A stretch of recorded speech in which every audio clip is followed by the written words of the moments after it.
Hey y'all, today I'm selecting 3 types of flowers that I think are great for a beginner gardener who is interested in cut flowers. As always, make sure you hit that subscribe button and that notification bell so you know when my latest videos are up, and make sure you give me a thumbs up. Drop me a link below, drop me a comment below, and let me know which flowers you think are best for a beginner gardener who is interested in cut flowers. Okay, before we get started today, look at these pillows. One of my friends made me. Crazy plant lady. Super cute. And this one, it says, I just wet my plants. Super cute. I actually think I'm going to use them as a centerpiece for my front porch. You can see that I've already done some of my front porch planters, and the pink really goes well. So I'll be excited to incorporate these. Super, super cute. I'm excited to use them. Okay, so when you're a beginner gardener, I think it's really important to start a little bit at a time. It can get really overwhelming to dive into some more complicated plants right off the bat. I think it's really important to have a lot of satisfaction and joy right off the bat as a gardener. Now, those of us who've been gardening for a while, we know that it's not all, daisies and rainbows all the time with gardening. There are failures along the way, there are challenges, and there are tough days where the work and the labor seems like a whole lot. But for beginner gardeners, I think it's important to start with something that makes you feel really good and gives you kind of, instant satisfaction. The first bloom that I'm going to recommend as the number one, if this is the only flower you can plant as a beginner gardener and you're interested in cut flowers, it's this flower, and it's a zinnia.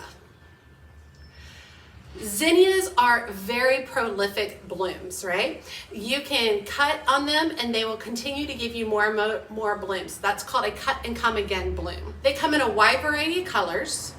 They don't need lots and lots of care, meaning you do not have to slave away on zinnias on a daily basis. They actually really like hot, humid areas. They actually do great skipping water. They can be somewhat drought tolerant. They are typically pretty disease resistant. They do tend to get powdery mildew at different points. That's depending on how you water your zinnias.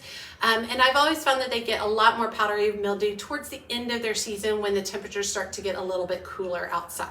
Zinnias can come in a wide variety of heights. There are carpet zinnias, which are more for border type of designs. But if you're someone who's interested in cut flower designs, I highly suggest starting with something like the Benary's Giants series. They are big, beautiful, gorgeous blooms, tall plants, anywhere from 3 to 5 feet tall, absolutely beautiful.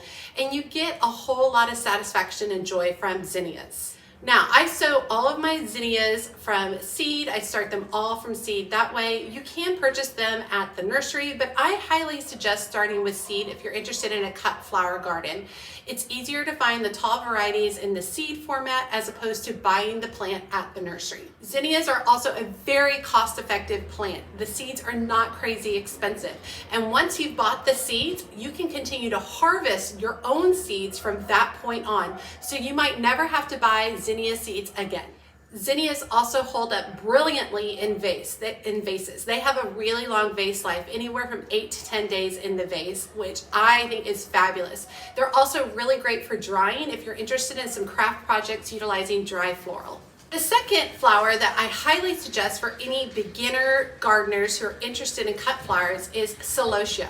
Now, celosia might be a surprise for a lot of y'all. It's a very interesting, unique bloom. It is definitely not a classic bloom. It's not a classic rose or a lily or anything along those lines. It's very different, but I like it because I find it easy to grow. I think the seeds are easy to sow. You literally just toss them on the ground and water them in, and they do beautifully. It handles drought really well. Celosia comes in a wide variety of colors and a wide variety of shapes and sizes. You can get them in plumes, you can get them in a coxcomb format, so they look very different, have a lot of interesting textures within that one type of variety of celosia. You can get them low to the ground where they'll grow anywhere from about 12 to 15 inches, and you can get taller varieties that grow up to 4 feet tall. I also find that celosia lasts really, really well in the vase for quite a while, and they're beautiful for cut floral arrangements. You can literally just harvest one big bundle of gorgeous celosia, put it in a beautiful vase, and call it a day because it's stunning.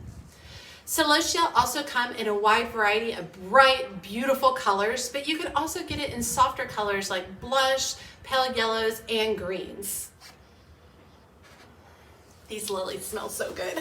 I also find celosia to be very disease resistant. I have had some issues with powdery mildew, but I've never had any issues with any types of insects regarding celosia. I also find that celosia is very easy to harvest the seeds. You literally just let the bloom dry on the stem, cut it off, give it a little shake, and all the seeds fall off in your hand or on the table or wherever you're harvesting your seeds. Very, very easy, tiny, tiny little black seeds, but they work beautifully. And they're very easy to sow.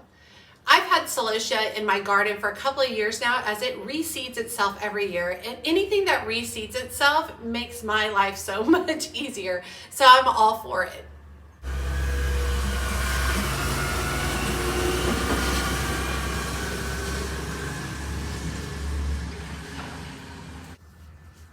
And the third flower that I highly suggest for beginner gardeners who are interested in cut flowers is the sunflower. Now, sunflowers, there's a wide variety. You can grow mammoth sunflowers that are 8 and 10 feet tall.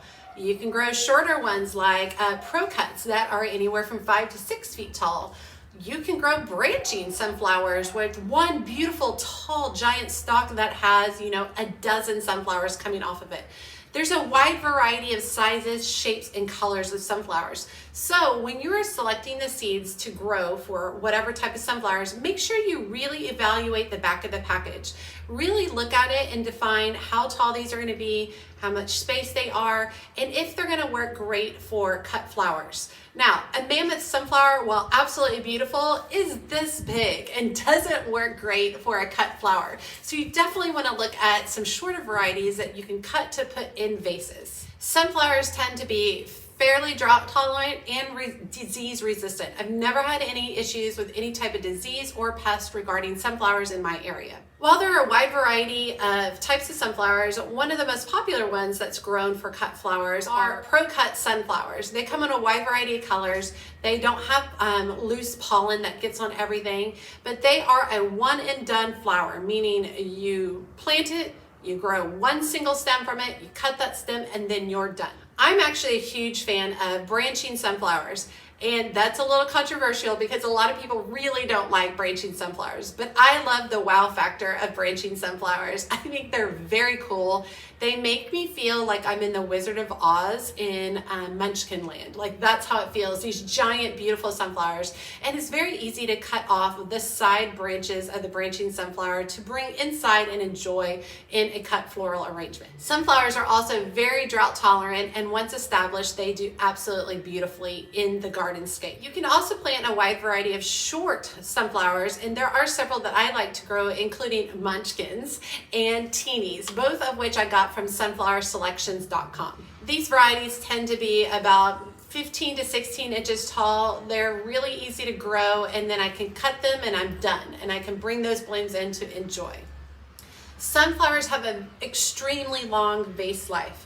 I don't like to do them just straight into the vase. I prefer to design with sunflowers within my hand as a hand-tied bouquet. You can angle the sunflowers more so you can tilt the head upwards and get them to kind of maybe like sunshine out from the bouquet. I just find it easier to arrange with them directly in my hand instead of going directly into the vase. A lot of people think of sunflowers as only a fall bloom because there are a lot of beautiful fall tones, but you can also get them in whites, pale yellows, even green tones, which are gorgeous. And of course, there are some beautiful classic shades of yellows, oranges, browns, cherry tones, so many different varieties that you can really have a lot of fun with in your landscape. Okay, that's my top 3 blooms for beginner gardeners who are interested in cut flower gardens. Now, you might totally disagree, and that's cool. If you do disagree, drop me a comment below. Let me know what you think is a very easy bloom to grow for a beginner gardener. Remember, we're going not with the most beautiful bloom, we're not going with the most prolific bloom, we're going with the bloom that we think is easy to grow. Because we all know starting out as a gardener, it can be really intimidating. So what we're trying to do is suggest blooms that are really great, instant gratification, and you can have lots of success stories right off the bat. Success right off the bat in gardening leads to more gardening in the future. You become inspired and you feel like I've accomplished something and now I'm willing to take on something a little bit harder. So don't tell me dahlias, don't tell me roses, because those are all, we all know, a little bit harder to grow. They definitely have a lot more zinnias and they're a little bit more costly. We're looking for blooms that are easy, cost-effective, and instant satisfaction. I have a lot of cars driving by today. It's the middle of the day. Okay, I hope you guys enjoyed today's video. All of the photos that you've seen on this video today are flowers from my own garden and arrangements that I've created with flowers from my garden. If you're a beginner gardener, feel free to drop a comment below if you have questions about any of the blooms that I just suggested. And as always, she's a mad gardener or decorator or anything else that she wants to be. Thanks, y'all.